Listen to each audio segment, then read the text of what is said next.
బుద్ధి లేకుండా, కనీసం మార్పు లేకుండా తిరిగి ఇంకొక రకమైన ఉన్మాదానికి తీసుకొచ్చి యువతని బలి చేసే పరిస్థితి ఈరోజు తీసుకొస్తున్నావంటే అసలు నేను ఒకటే చెప్తున్నా, అసలు నువ్వు మనిషివేనా అని అడుగుతున్నా.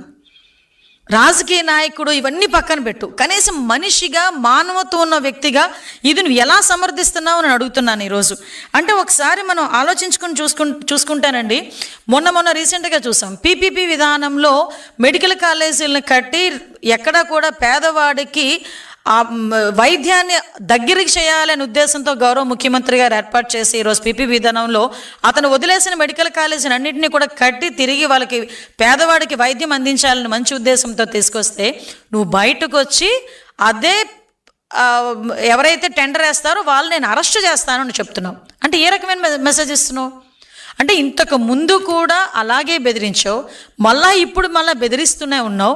అంటే వచ్చేసరికి నేను వస్తాను, బెదిరిస్తున్నాను అని చెప్పేసి ఇండికేషన్ ఇస్తే ఈరోజు నిన్ను చూసి భయపడిపోయేవాళ్ళు, నిన్ను చూసి బెదిరిపోయేవాళ్ళు ఆంధ్రప్రదేశ్ రాష్ట్రంలో ఎవరూ లేరు. నేరాల్ని ప్రోత్సహించే పరిస్థితి నీదైతే నేరాలను అరికట్టడానికి ఇక్కడ ఉన్నది CBN. దయచేసి అది గుర్తుపెట్టుకో జగన్మోహన్ రెడ్డి. నీ మనుషుల్ని ఎంతమంది పంపించి ఎన్ని భయభ్రాంతులు గురి చేయాలని చెప్పి నువ్వు చూస్తున్నావో చూసుకో. ఎలా అరికట్టాలో మాకు తెలుసు, అరికట్టడానికి ఎవరిక్కడ ఉన్నారో కూడా నీకు తెలుసు. అది చంద్రబాబు నాయుడు గారు ఉన్నారు ఇక్కడ. ఇష్టానుసారంగా రోడ్ల మీదకి వస్తాం, కత్తులు పట్టుకొని తిరుగుతాం, కొడవళ్ళు పట్టుకొని తిరుగుతాం, రప్పా నరుగుతామని చెప్పి రెచ్చిపోయి రోడ్డు మీదకి వచ్చి ఉన్మాదం చేయడానికి గనక ప్రయత్నం చేసిన ఆ ఆలోచన వచ్చినా ఒక్కసారి గుర్తుపెట్టుకో, ఎవరిని వదిలిపెట్టేది లేదు. ఈ రోజుకి ఈ రకంగా ఫ్లెక్సీల మీద రక్తాభిషేకాలు చేసిన ప్రతి ఒక్కడు రిమాండ్లో ఉన్నాడు. ఈ రోజుకి ఎవరిని కూడా వదిలిపెట్టాం, ప్రతి ఒక్కరిని ప్రజలకి ఎగ్జిబిట్ చేస్తాం. ఇంతకు ముందులాగా ముసుగులేసి బయటకు తీసుకొచ్చే పరిస్థితి కాదు. ఈరోజు ఒక పోక్సోలో చిన్నపిల్ల మీద రేప్ అటెంప్ట్ చేసిన రోడ్డు మీద నడిపించే తీసుకెళ్తాం. నువ్వు కత్తి పట్టుకొని ఉన్మాదం చేయడానికి ప్రయత్నం చేసినా వాడిని కూడా రోడ్డు మీదకి తీసుకెళ్ళి రోడ్డు మీద ప్రతి ఒక్కడికి ఇలాంటోడు, వీడు రౌడీయిజం చేస్తున్నాడు, ఇలాంటి వాడు వల్ల సమాజానికి ముప్పు అని చెప్పి ప్రజలకు చూపించడానికైనా రోడ్డు మీద నడిపించి తీసుకెళ్తాం. అలాగే తీసుకెళ్తున్నాం కూడా. రౌడీ షీటర్ని కూడా ఈరోజు రోడ్డు మీదకి తీసుకొచ్చి మేము నడిపిస్తున్నాం. ఇష్టానుసారంగా చేసుకుంటాము, మాకు నచ్చినట్టు ప్రవర్తిస్తాము, ఎవడో అడ్డొస్తాడో చూస్తామని మీరు అనుకుంటే రండి, మేము చూసుకుంటామని మేము కూడా సిద్ధంగానే ఉన్నాం. మా డిపార్ట్మెంట్ కూడా సిద్ధంగానే ఉంది.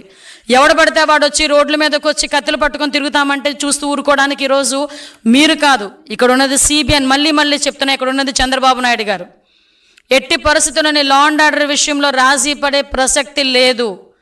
ఈ రోజుకి కూడా మేము చాలా ధైర్యంగా చెప్తున్నాం, క్రైమ్ రేట్ కూడా 4% మేము తగ్గింది. ఈరోజు మేము చేస్తున్న ప్రతి ఒక పక్క నుంచి అభివృద్ధి, ఒక పక్క నుంచి సంక్షేమం చేస్తూనే లా అండ్ ఆర్డర్ విషయంలోని కూడా ఫర్మ్గా ఉన్నాం. కాబట్టి ఈరోజు ఆంధ్రప్రదేశ్ని చూసి, చంద్రబాబు నాయుడు గారిని చూసి ఈరోజు అనేకమైన పరిశ్రమలు ముందుకు వస్తున్నాయి, పెట్టుబడులు పెట్టడానికి ముందుకు వస్తున్నారు, అనేకమైన ఉద్యోగ అవకాశాలు వస్తున్నాయి, గూగుల్ లాంటి డేటా సెంటర్లు వస్తున్నాయి. ఇవన్నీ వస్తుంటే చూసి ఓర్వలేక నీ రౌడీయిజంతో, నీ రౌడీ మోకలతో ప్రజల్ని భయభ్రాంతులకు గురి చేయడానికి ప్రయత్నం చేస్తే మేము చూస్తూ ఊరుకోవాలా? ఒక్కసారి ప్రజలు కూడా ఆలోచన చేసుకోవాలి. ఇంతకుముందు ఇదే రకంగా ఉన్మాదాలు చేసి అధికారంలోకి వచ్చి బాబాయ్ హత్యను అడ్డం పెట్టుకొని, బాబాయిని హత్య చేయించి దాన్ని అడ్డం పెట్టుకొని అధికారంలోకి వచ్చి ఎంతమంది ప్రాణాలని తీశారో మీకు కూడా తెలుసు, ఎన్ని ఉన్మాదాలు చేశారో మీకు కూడా తెలుసు, ఎంత అవినీతి చేశారో మీకు కూడా తెలుసు. అదే ప్రజలు ఈరోజు 11 సీట్లకి పరిమితం చేసి ఇంట్లో కూర్చోబెట్టినా కూడా తిరిగి మళ్ళీ అదే రకంగా వాళ్ళ తాలూకా కార్యకర్తలను ముందుకు తీసుకొచ్చి సైకోయిజాన్ని చూపిస్తూ ఉన్మాదుల్లో రెచ్చగొట్టి మనల్ని భయపెట్టే ప్రయత్నం చేస్తున్నారు.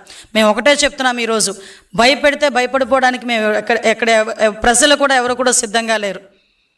మేము ఒకటే మళ్ళీ చాలా క్లియర్గా చెప్తున్నాం, ఇష్టానుసారంగా చేస్తాము, ఎలా పడితే అలా ముందుకు వస్తాము, కత్తులు పట్టుకొని తిరుగుతామంటే కనుక చూస్తూ ఊరుకునే ప్రసక్తి లేదు.